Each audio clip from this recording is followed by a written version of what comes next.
একটা বাচ্চা যখন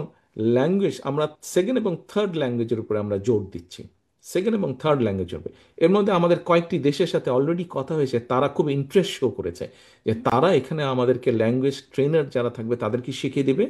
শিখিয়ে দিয়ে 10 জন ট্রেনার, বা কথা প্রসঙ্গে উদাহরণস্বরূপ বলছে, তারা তাদের খরচে 10 জন ট্রেনার তৈরি করবে, যারা আরো 100 জন তৈরি করবে, ওই 100 জন আরো 1000 জন তৈরি করবে।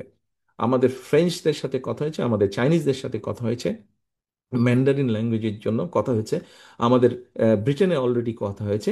আমরা ইটালিয়ানদের সাথে কথা বলছি, আমরা অ্যারাবিক ল্যাঙ্গুয়েজও ইনশাল্লাহ ইন্ট্রোডিউস করবো। এই ল্যাঙ্গুয়েজগুলো যখন তারা শিখবে, সেকেন্ড থার্ড ল্যাঙ্গুয়েজ যখন শিখবে উইথ ইংলিশ অফকোর্স, এবং যখন একটা বাচ্চা স্পোর্টসে ভালো হবে, কালচার অর্থাৎ সে কোনো একটা মিউজিক ইকুইপমেন্ট বাড়াতে বা বাজাতে পারবে, অথবা আহ, সে স্পোর্টস একটাতে ভালো হবে, সে আর্ট ভালো করতে পারবে এবং ল্যাঙ্গুয়েজ জানবে। এগুলোর পাশাপাশি আমরা স্কুলে এবং স্কুলের বাইরে আমরা অনেকগুলো টেকনিক্যাল